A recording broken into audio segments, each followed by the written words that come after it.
Body moves, your brain grooves. So I say that through repetition, because repetition is the mother of memory, right? So challenge yourself to do new things. Body is moving, you're producing these neurochemicals that help you to retain information. You actually create something called brain-derived neurotropic factors. Remember motions and movements in the future, but here I want to talk about the power of exercise to your memory.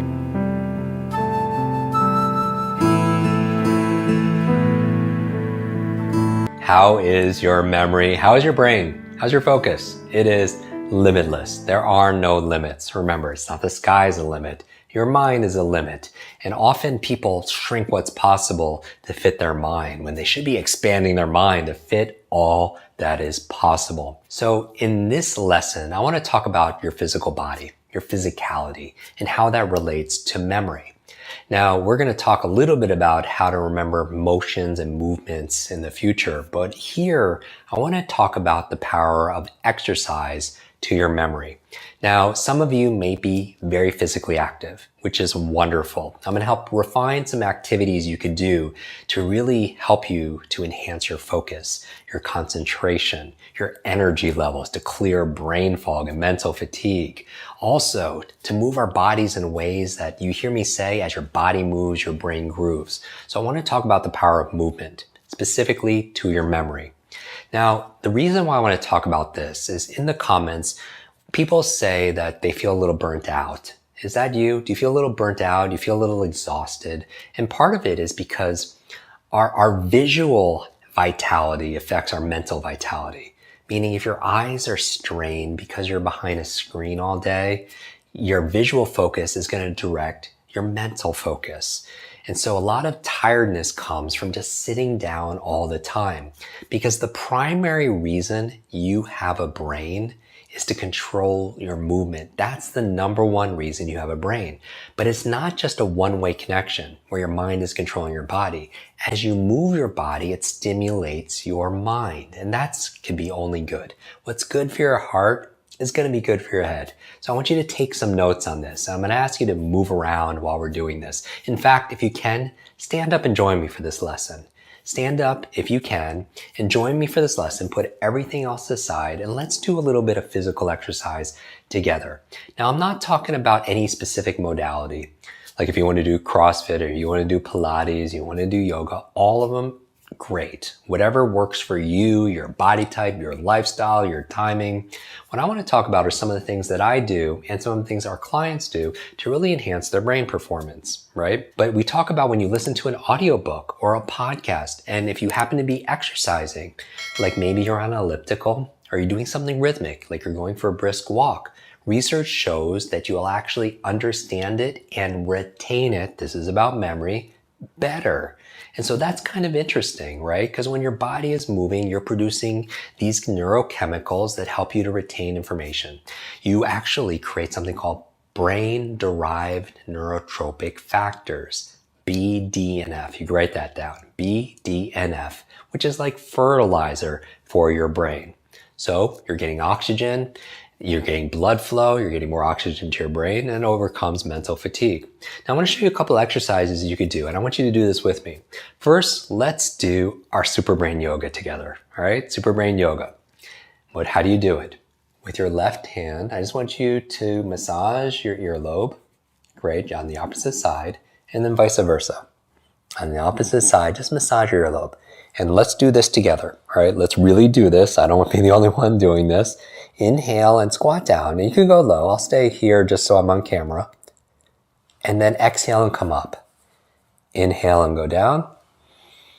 Exhale, come on up. Inhale, go down. Exhale, come up and smile. Inhale, go down. Exhale, come on up. And again, inhale, go down. Exhale, come up. Now that shouldn't feel different because you should be doing this every single day, not just with our lessons, but throughout the day. Because I always recommend that you work for about 25, 30 minutes. That's why we keep this into bite-sized, digestible learnings. And then from there, take a 5-minute brain break.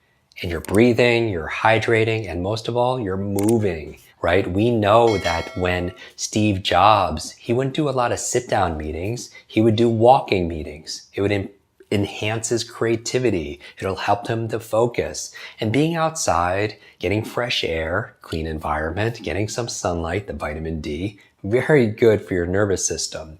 And so what can you do to be more active? They say sitting is the new smoking. And not a judgment, but if you're sitting all day, it's not the best thing when your body is designed to move, right?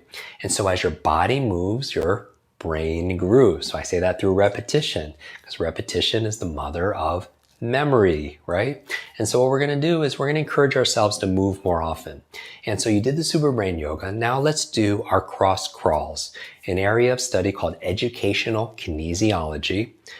That was popularized by Brain Gym. That's the brand.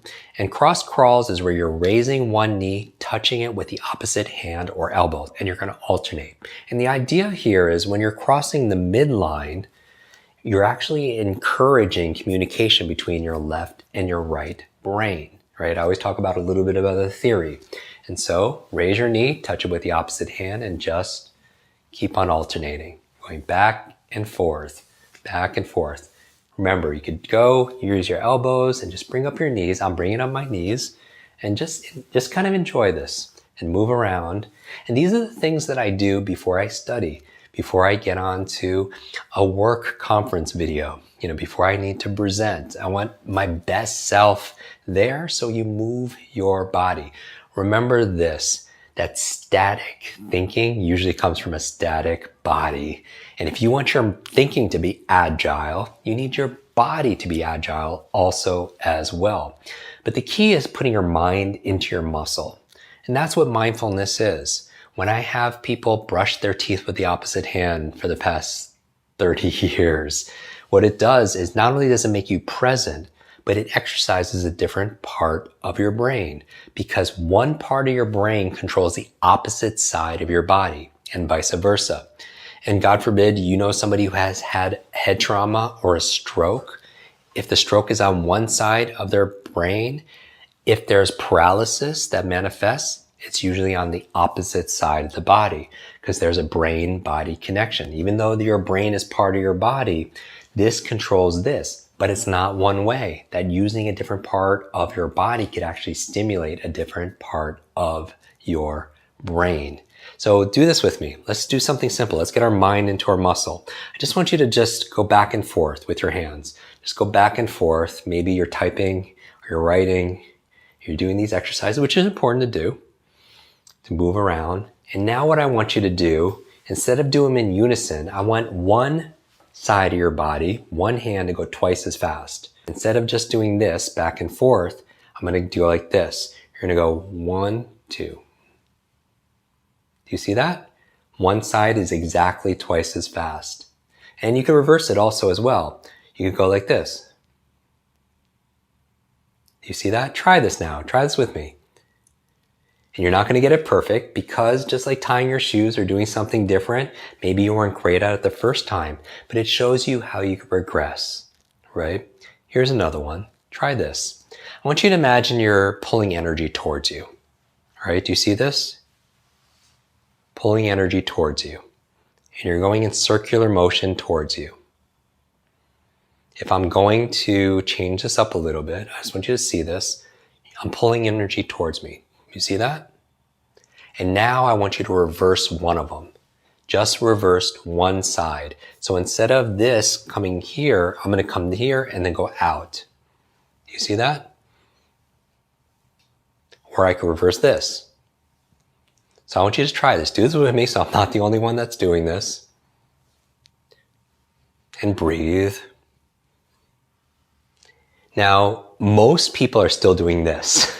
They're pulling it towards them, right? I want one to come towards, one to go out. Just like this. Or you can reverse it. All right? Now, you're not going to be good at that the first time. If you've never done it before, just like any kind of learning, any kind of memory, it gets you uncomfortable. And that's part of the learning process. Sometimes learning, like life, is a little messy. And sometimes we have to push ourselves and get uncomfortable, because if we're always comfortable, the comfort zone is a nice place to visit, but not much grows there. All right. And so if you want to see what your limits are, you have to play and practice at the edge of those limits. So challenge yourself to do new things.